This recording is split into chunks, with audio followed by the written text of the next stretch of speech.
They saw the band and assumed it was fitness gear, a worn crimson wristband on a gym owner's arm during training sessions. Surely just workout motivation, but they didn't know what it meant or where it came from. Not yet. They thought he was just another fitness trainer, just a man with muscular arms and motivational speeches, until a former hostage caught a glimpse of his wrist and broke down crying. The morning sun filtered through the large windows of Iron Will Fitness in downtown Seattle. A typical urban gym where early risers worked out before office jobs and trainers motivated clients through routines. Rows of equipment gleamed under LED lights. Members grunted, sweated, pushed their limits. And moving between stations was a man in a black tank top with his sleeves exposing well-defined arms and a faded crimson wristband that never came off. And Jake Morrison, 44, gym owner and personal trainer. The kind of fitness professional that members trusted but knew little about personally. His workout programs were effective but demanding, his motivational style direct but encouraging, his voice calm but authoritative when correcting form. He carried no visible signs of his past beyond basic certifications on the wall. He worked nowhere near law enforcement facilities. His Ford F-150 had a gym logo and a Train Hard bumper sticker. And aside from one detail, a weathered crimson wristband with faded text that most assumed was a fitness brand, he was completely unremarkable. Jake's wristband is kind of ratty, one of the younger trainers mentioned during a staff meeting. Like, dude, we sell nice gear in the pro shop. Upgrade already. Light laughter followed. Jake ignored it, as he ignored most comments about his appearance beyond professional standards. He moved through Iron Will like a dedicated professional, well respected by the members who achieved their fitness goals under his guidance, invisible to the corporate gym chains that saw only membership numbers, and considered intense but fair by trainers who learned his methods. He had been running Iron Will for 8 years. Same schedule every week, 5 a.m. opening, personal training sessions until noon, group classes in evening, close at 9 p.m. The members knew his programming was exceptionally effective: strength gains, injury prevention, mental toughness development. The staff knew he never missed a day and held everyone to high standards. But none of them knew where he'd learned his training philosophy, and not one suspected what the crimson wristband actually represented. That was exactly how Jake wanted it. Professional, structured, safe N until Thursday morning N. It was supposed to be just another early training session with a new client. The gym was in its quiet pre-dawn phase, occupied only by the most dedicated members.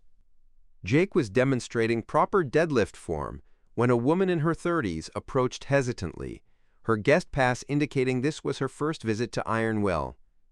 "Excuse me," she said quietly. "Are you Jake Morrison?" Jake straightened from the demonstration, noting the woman's nervous energy and the way her eyes kept darting to his wristband. "That's me. Can I help you find equipment or—" "The wristband," she interrupted, her voice suddenly shaking. That's a tactical unit identification band. Hostage rescue team." The gym's ambient noise, weights clanking, treadmills humming, music playing, seemed to fade into background static. Jake's client and several nearby members turned to watch the exchange with curiosity. "It's just a fitness reminder," Jake said carefully, maintaining the cover story he'd used for 8 years. "Keeps me motivated during tough workouts." The woman stepped closer, tears beginning to form. No, it's not. I've seen that exact band before, in 22 years ago. Seattle First National Bank hostage situation. The SWAT team that rescued us. They all wore crimson bands for team identification. And Jake felt his carefully constructed civilian identity beginning to crack under the weight of recognition he'd thought was impossible after 2 decades. Other gym members were now openly watching, phones subtly raised to capture the confrontation. "Ma'am, I think you're mistaken. That situation was handled by professionals. But I'm just a gym owner. You carried me out," the woman continued, her voice growing stronger even as tears streamed down her face. "I was 7 years old. The robbers had us in the vault. You came through the ceiling, told me to be brave, and carried me out while bullets were flying. You said, 'Stay quiet, little bird. I've got you.'" The gym had gone completely silent. 20 members and 3 trainers were now watching a scene that would be shared across social media within minutes. Jake's jaw tightened with the recognition that his cover was completely blown. "Ma'am, that was a long time ago. A different life." "Little bird," she repeated, touching her chest where a small bird tattoo was visible above her workout top. "I got this because of what you said. Because you made me feel safe when I was more terrified than I've ever been." "I've been looking for you for 22 years. One of Jake's regular clients, a tech executive named David, spoke up from nearby. "Wait, Jake, you were SWAT? Like, actual tactical police?" Before Jake could deflect, the woman pulled out her phone, showing an old news article with grainy photos of the bank rescue. In one image, barely visible, was a tactical officer wearing a crimson wristband, carrying a small girl to safety. "That's you," she said firmly. "Lieutenant Jake Morrison, Seattle PD SWAT. You saved 17 hostages that day. I was one of them." The revelation spread through the gym like a shockwave. Members who'd known Jake for years as a tough but fair trainer were suddenly seeing him as something far more significant. The man who'd pushed them through difficult workouts had once carried terrified hostages out of life-or-death situations. That boy in David, the tech executive, looked at Jake with new understanding. "That's why your training is so intense? It's not just fitness, it's mental toughness." "Tactical preparation, it's fitness training," Jake insisted, aware that every word was being recorded. "I help people get stronger and healthier. That's my job now." "But it wasn't always," the woman pressed. "After the bank rescue, you led the team for 8 more years. I researched everything I could find. The school shooting in 2003. The apartment building fire with armed suspects in 2005. You were involved in over 40 high-risk operations." A younger gym member raised her hand tentatively. "Mr. Morrison, why did you leave SWAT to open a gym?" Jake looked at the crimson wristband, the fabric so worn that the original unit designation was barely visible. He'd worn it every day for 22 years, through tactical operations and gym sessions, as a reminder of what he'd been and what he'd chosen to leave behind. "Because saving lives in tactical situations means taking enormous risks," he said quietly. "And after 15 years of those risks, I wanted to save lives in a different way. Help people become stronger, healthier, more capable of protecting themselves and others." The woman who'd recognized him stepped forward. "My name is Sarah Chen, and I just want to say thank you. Not just for saving my life, but for teaching me that courage looks like a quiet man telling a terrified child that everything will be okay." As Sarah hugged him, the first physical acknowledgement of his past life in 8 years, Jake realized his carefully maintained anonymity was finished. The crimson wristband had betrayed him, and now the gym community would start asking questions he'd spent nearly a decade avoiding. But as other members approached to learn more, asking about his training philosophy and how his tactical background influenced his fitness methods, Jake understood something unexpected. Maybe his two identities weren't as separate as he'd believed. Lieutenant Morrison had saved lives through tactical intervention. Jake Morrison saved lives through physical and mental empowerment, in different methods. Same core mission and the crimson wristband had always connected both versions of himself, even when he'd tried to pretend it was just a fitness accessory. By noon, the story had spread beyond Ironville. Local news had picked it up, former SWAT commander now training Seattle's fitness enthusiasts. Social media exploded with members posting videos of Jake's training methods with new context about their tactical origins.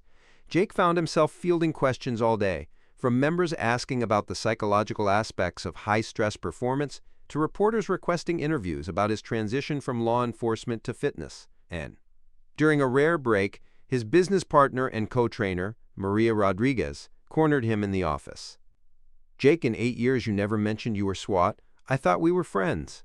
Jake looked at the crimson wristband, unconsciously rotating it on his wrist. "It wasn't about trust, Maria. It was about leaving that life behind. Every time someone found out, they wanted war stories, or they started treating me differently. I just wanted to be a trainer who helped people." "But you're not just a trainer," Maria countered. "Your programming isn't standard fitness methodology. The mental toughness components, the scenario-based training, the way you teach people to stay calm under pressure, that's all tactical. It's practical," Jake insisted. "Fitness should prepare people for real-world challenges." Exactly, and your real-world challenges involved armed suspects and hostage situations. That's not typical gym background. Maria softened her tone. Look, I'm not upset you didn't tell me. I'm upset you felt like you had to hide something that makes you an even better trainer than I thought. That evening, as Jake was locking up, he found Sarah Chen waiting outside. She held a folder containing newspaper clippings and printed articles about the bank rescue and other operations. I've carried these for 22 years, she said, trying to find the man who saved me so I could say thank you properly. Can we talk? They sat on the bench outside Ironville as Seattle's evening traffic hummed past. Sarah explained how the bank rescue had shaped her entire life, her career as a trauma counselor, her work with crime victims, her determination to help others find courage in impossible situations. You gave me a framework for understanding fear and courage, she said. When you told me to be brave while carrying me out, I learned that courage isn't the absence of fear. It's acting despite fear. That lesson has shaped my entire adult life. Jake listened, recognizing for the first time the long-term impact of moments that had felt routine during his tactical career. Save the hostages, secure the scene, move to the next call. He'd never considered how those rescued individuals carried those experiences forward. Why the crimson bands? Sarah asked, gesturing to his wristband. I've always wondered about the significance.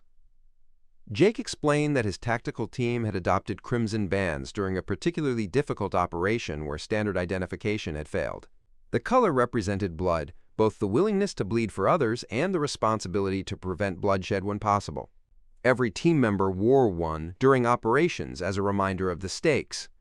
I kept mine as a reminder of why I left, Jake said. Every time I look at it, I remember that tactical work extracts a price. Not just physical danger, but psychological weight. After 15 years, I had too many faces in my memories. Hostages I'd saved, suspects I'd had to shoot, team members who'd been injured. I needed a mission that built people up instead of responding to their worst moments. But you're still saving people, Sarah observed. Just in a different way. The members here, the ones you're training, you're giving them strength and confidence. That's life-saving too. Jake considered this perspective, recognizing the connection he tried to deny. Maybe, but nobody shoots at me during morning training sessions, and my biggest tactical decision is whether someone's ready for heavier weights. Sarah smiled. The 7-year-old girl you rescued grew up to help trauma survivors find their strength again, because you showed her that strength looks like a calm person in a crisis. You planted that seed.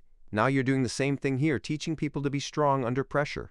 Different application, same mission. After Sarah left, Jake sat alone in the darkening evening, studying the crimson wristband that had exposed his past. He could replace it with a normal fitness band, eliminate the connection to his tactical career. But Maria and Sarah were right. His two identities weren't separate. They were connected by a core mission, helping people become stronger, safer, more capable. Lieutenant Morrison had carried hostages to safety. Jake Morrison carried people toward better versions of themselves through training and encouragement. Different methods. Same purpose. The next morning, Jake arrived at Ironville to find the staff had created a new section on the gym's wall of achievements. Among the weight loss photos and competition medals was a framed newspaper clipping from the bank rescue, with a small plaque reading, "Our founder's first mission? Saving lives." His current mission, building strength. Same purpose, different tools. Members arrived throughout the morning, many asking if Jake would incorporate more tactical elements into his training programs, scenario-based fitness, crisis decision-making under physical stress, mental resilience techniques drawn from high-risk operations. And David, the tech executive, approached with a proposition. Jake, I work in high-stress environments making split-second decisions that affect thousands of people. Could you design a program that builds that kind of mental toughness? Not just physical fitness, but the psychological framework you used in tactical situations? And Jake considered the request, realizing that his unique background could serve people in ways he hadn't fully explored.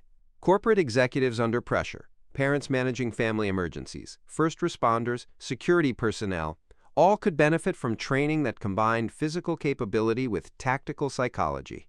I could do that, Jake said slowly, the idea taking shape. a program that builds physical strength as a foundation for mental resilience. Stress inoculation through progressive challenge. Decision-making under fatigue. The tactical mindset applied to civilian life.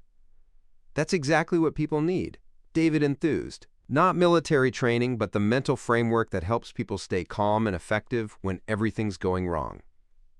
Throughout the day, Jake received similar requests. A single mother who wanted to feel capable of protecting her children. AEMT dealing with traumatic calls who needed better stress management. A business owner facing bankruptcy who needed mental toughness to navigate the crisis. Each request reinforced that his tactical background wasn't something to hide. It was a unique qualification that made his training more valuable than conventional fitness coaching. That evening, Maria found him updating the gym's program offerings to include tactical psychology elements. "So you're embracing it," she observed. "Not embracing," Jake corrected, "integrating. The tactical training gave me tools that translate to civilian challenges." "Why not share them?" "Because you wanted to leave that life behind." "I wanted to leave the violence behind," Jake clarified. "The tactics, the psychology, the mental frameworks, those aren't about violence. They're about effectiveness under pressure." "That's valuable everywhere." Maria nodded toward the crimson wristband. "You gonna tell people what it really means now?" Jake looked at the faded fabric, the unit designation barely visible after 22 years of wear. "It means I'm still on mission. Different uniform, different tactics, same purpose, helping people become stronger and safer." "That's a good tagline," Maria said with a smile. Former SWAT commander brings tactical toughness to fitness. The marketing practically writes itself. As Jake locked up that night, he walked past the framed newspaper clipping, now hanging in Iron Will's lobby. The image showed a younger version of himself carrying Sarah Chen to safety, the crimson wristband visible even in the grainy photo. 22 years ago, he'd saved 17 hostages in a high-risk operation. Now he was saving people from weakness, self-doubt, and the vulnerability of being unprepared for life's challenges. The crimson wristband had always represented a commitment to protecting others. Jake Morrison had simply found a new way to honor that commitment. One training session at a time, building strength in people who might never face armed suspects, but would definitely face moments requiring courage, resilience, and the tactical mindset that turns crisis into manageable challenge. Some bands just hold sweat during workouts. Jake Morrison's crimson band held a promise that service continues even when the uniform changes and that saving lives takes many forms. If this story moved you, let us know where you're watching from in the comments below. And don't forget to like and subscribe for more hidden heroes walking among us. What does strength mean to you? Drop your thoughts in the comments.